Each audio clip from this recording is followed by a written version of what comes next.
Every other summer, my extended family, a sprawling clan of about 150, gather for a family reunion that is part genealogy crash course, part Baptist hymn fest, and part survival strategy against the Texas heat, mostly swimming and indoor activities. Each reunion has a similar vibe, but different branches of the family take turns planning them, so most are held at different venues and include a few unique activities. One year, the organizers hung a large world map on a wall of the meeting room with colored stickers and markers nearby. We were told to place stickers on all the places we'd lived, connect them with lines, and write our names. At 16, I figured participation was mandatory, so I placed a single red dot on Houston, Texas, and wrote Rachel next to it. As I watched others connect dots across states and countries, my second cousin studying in Scotland, my aunt teaching opera in New York, I felt jealous and boring. Even my mom, a fourth-generation Houstonian, had dots in Waco, Nashville, and Georgia. A cousin saw my lonely red dot and dubbed me One Dot Rachel. I don't remember how I reacted, but even decades later, my mom remembers it as a defining moment. However I responded, it must have been clear that I didn't want to be One Dot Rachel at future reunions. Most likely, it was that one dot that pushed me to say yes to a nanny job in Maine the following summer.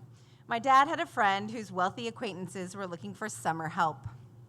When my dad relayed the message to me, he said, "This could be a great adventure, Rachel." The moment I heard the word adventure, I began to ignore many red flags. My parents and I had one short meet and greet with the family at their Galleria area high-rise. By the end of the hour, I agreed to spend 3 months as a full-time nanny for their 6-year-old daughter on their private island.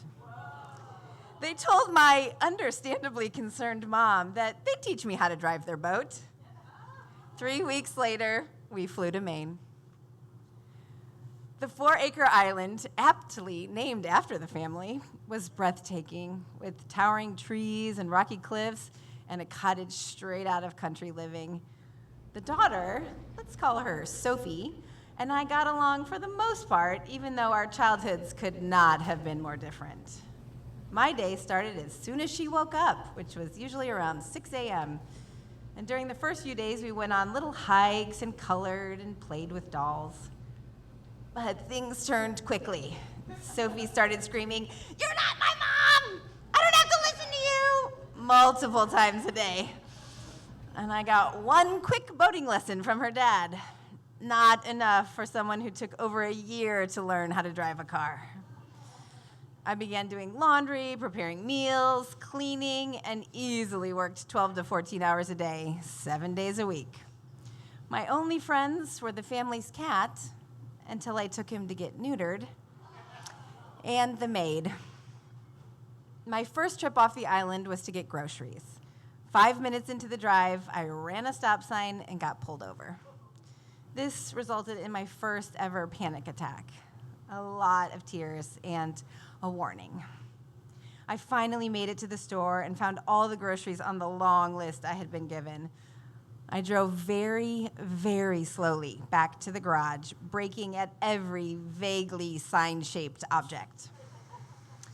Back at the dock, I loaded the groceries into a wheelbarrow that promptly tipped, and groceries rolled into the ocean.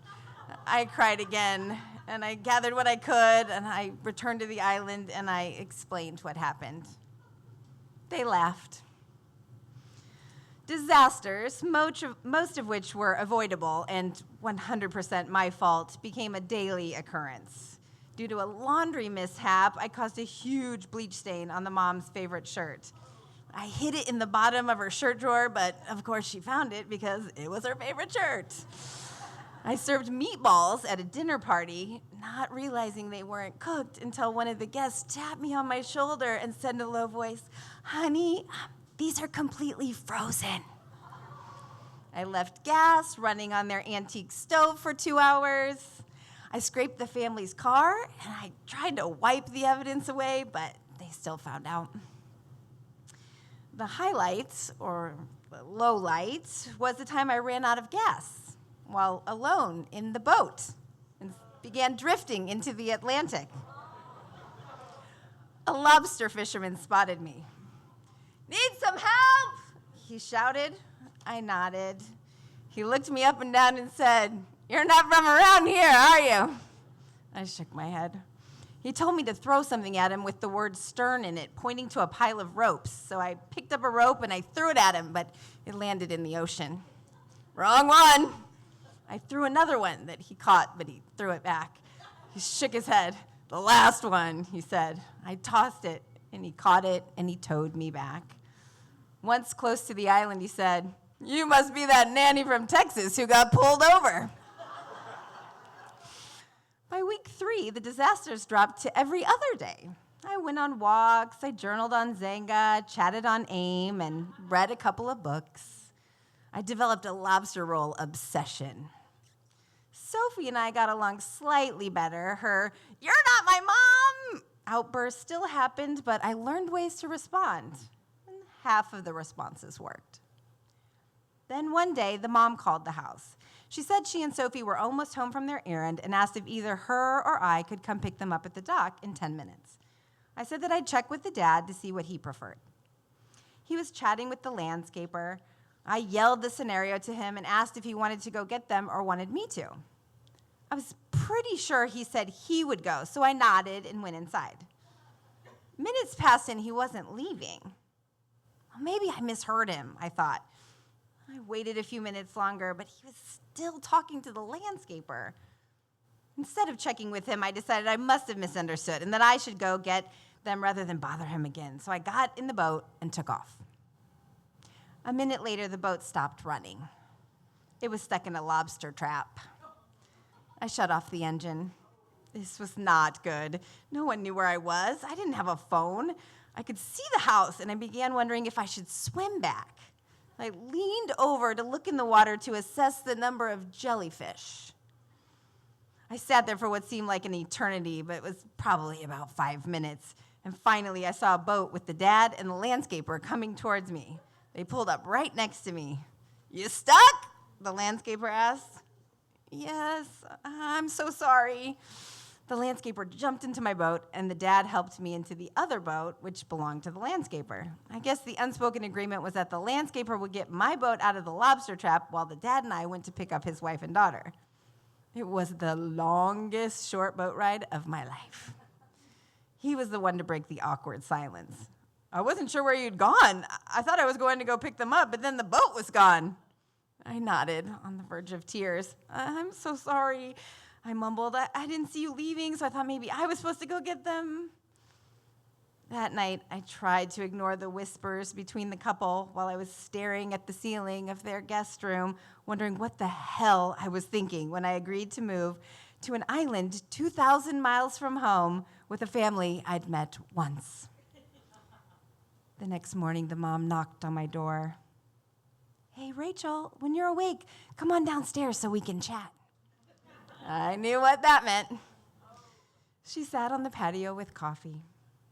"I got you something," she said, placing a green Vera Bradley purse in my lap. "Do you like it?" she asked. "It's beautiful," I said. It was the nicest purse I'd ever owned. "Oh, I'm glad.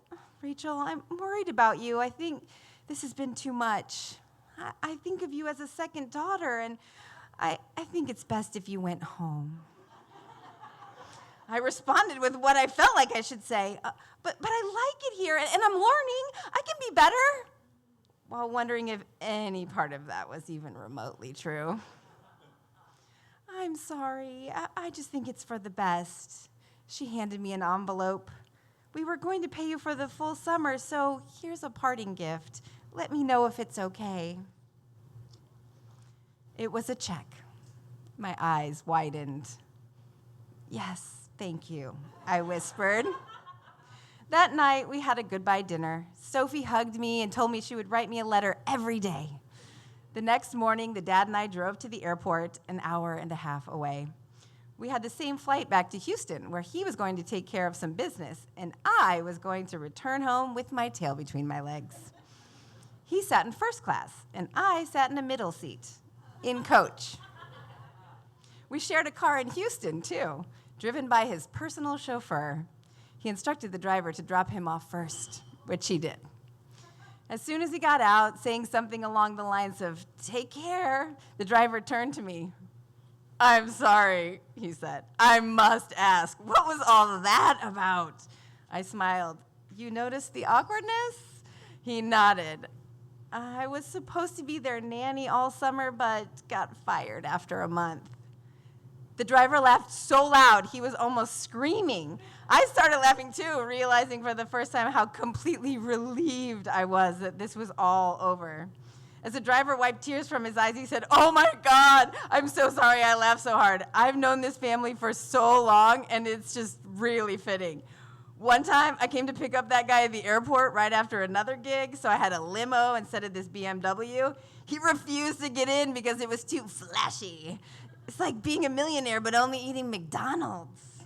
We laughed for a while longer. I had to ride in coach while he was in first class, and then we shared a car that dropped him off first, I recounted. We laughed some more. Tears were running down my face, something that was all too common after that summer. Surprisingly, my short summer in Maine didn't extinguish my desire for adventure.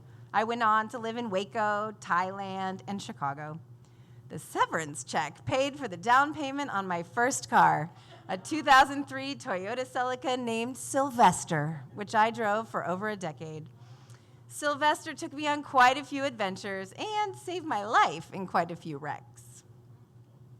For a while afterward, anytime I drove that car, often with my Vera Bradley purse in the passenger seat, I felt a sense of embarrassment about my time on the island.